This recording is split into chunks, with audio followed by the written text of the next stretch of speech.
रानी के आंसू छलक आए। सास की तीखी जुबान के आगे उसका सब्र जवाब दे गया। कब तक अपने रंग रूप काम करने के तरीके पर तानों की बारिश सहती रहती। एक बार सास के सामने जवाब देकर अपने मन का सारा उबाल निकाल दिया जो बरसों से मन में दबा पड़ा था। रानी 40 वर्षीय घरेलू महिला थी। बाल विवाह होने के कारण कच्ची उम्र में ही घर गृहस्थी का बोझ उसके कंधों पर आ गया। 19 बरस में 2 बच्चों की माँ बन गई। ज़्यादा पढ़ भी नहीं पाई थी। अपनी सोच, अपने विचार क्या होते हैं इस बारे में तो वह कभी जान ही नहीं पाई। सास, ससुर, ननद, पति, जेठ, जेठानी की बातें आज्ञा ही सर माथे पर बिना कुछ समझे स्वीकार करती गई। करे भी कैसे ना, उसने बचपन में अपनी माँ को भी ऐसे ही करते देखा था और औरतों का अस्तित्व उसकी नज़रों में इतना ही था। बड़ों की हाँ में हाँ मिलाना ही उनका धर्म है। रानी का पति मोहित दूसरे शहर में नौकरी करता था। 2 महीने में एक बार घर आ जाया करता था। रानी के सालों बीत गए इस चारदीवारी में। चूल्हा चौका और सबकी तीमारदारी इसी में अधेर उम्र हो चली। सास हर काम पर, हर बात पर ताने देती। हालांकि इन तानों की आदत तो उसे सालों से हो गई थी, पर मन में एक गुब्बार सा इकट्ठा हो गया था। सोचती पर चाहकर भी कुछ ना कह पाती। धुले बर्तन किचन में जमाती। बर्तनों की आवाज़ ज़रा तेज़ हो जाती तो सास की कमरे में से दुगनी तेज़ी से आवाज़ आती, अरे करमजली, बर्तन जमा रही है या पटक रही है? कुछ काम ठीक से नहीं करती। इतनी उम्र हो चली, बुद्धि तक नहीं आई। तुझ जैसी गवार से मेरे बेटे की शादी कर बुरी फंस गई मैं तो। रानी सास की बातें सुन चुप्पी साधे मन ही मन आंसुओं का कड़वा घूंट पीकर रह जाती। कुछ कहने की हिम्मत कभी कर ही ना पाई। बच्चे बड़े होकर बड़े शहर में पढ़ने चले गए थे और रानी वहीं की वहीं सास की झिड़कियाँ सुनती रह गई। आज बच्चे छुट्टियों में घर आए। रानी के पति भी घर पर ही थे। रानी ने सोचा बच्चों के पसंद का खाना बनाया जाए। उसने छोले भटूरे, प्याज की कचौड़ियाँ, इमली की मीठी चटनी, धनिया पुदीना की चटनी, खीर और आटे का हलवा बना लिया। रानी की सास सुबह से सत्संग में गई थी। अमूमन रोज़ के खाने का मेन्यू रानी सास से पूछकर ही बनाती थी। सास की मर्जी के बगैर कुछ खाने का बनता भी नहीं था। रानी ने आज अपने मन से खाना बना लिया।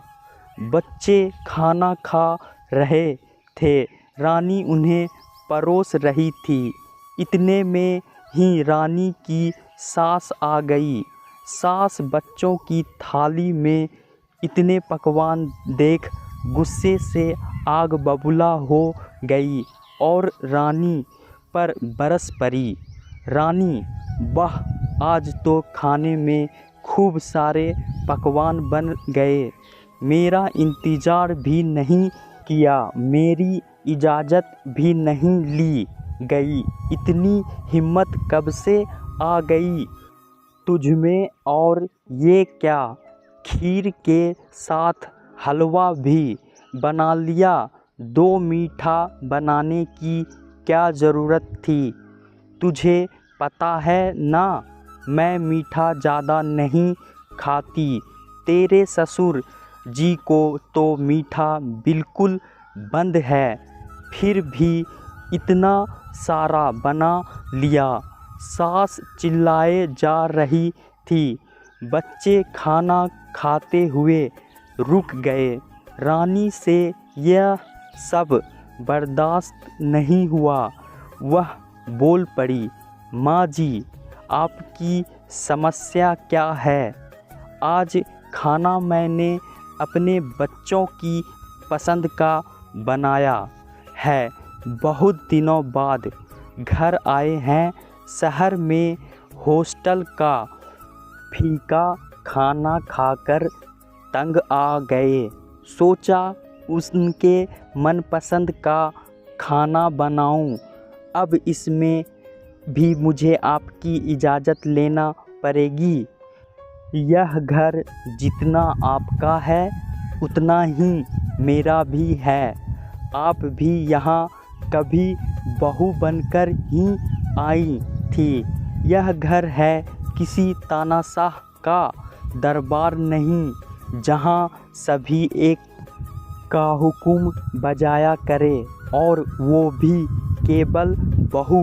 मेरी मर्जी भी उतना ही मायने रखती है जितना कि सभी की। और आपको मीठा नहीं खाना है तो मत खाइए। मुझे बेटी को खीर बहुत पसंद है और बेटे को हलवा बहुत पसंद है, इसलिए बनाया है।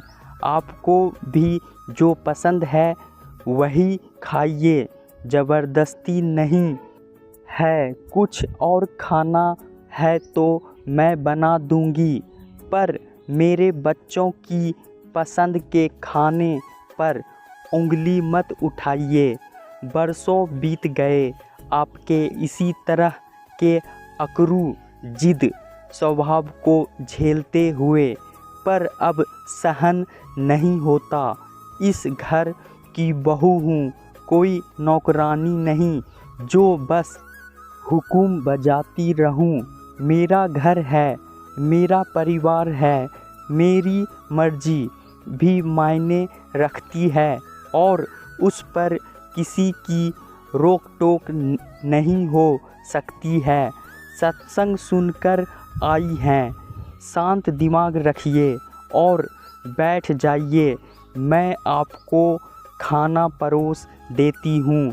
और हाँ, आपकी पसंद के मिर्ची के पकौड़े भी बनाए हैं, और तो कोई खाता नहीं, केवल आप ही बड़े शौक़ से खाती हैं, इसलिए बनाए। ज़िंदगी जीने का नाम है, खुद भी आराम से जियो और दूसरों को भी आराम से जीने दो, तभी सब कुछ सुचारू और शांतिपूर्वक चलता रहता है। कहते हुए रानी किचन में चली गई। सास छोटा सा मुंह बनाकर बैठ गई। उस दिन के बाद उसने कभी भी रानी को कोई ताना नहीं दिया। दोस्तों, कहानी कैसा लगा हमें कमेंट बॉक्स में ज़रूर बताएं और चैनल को लाइक सब्सक्राइब करना ना भूलें। धन्यवाद।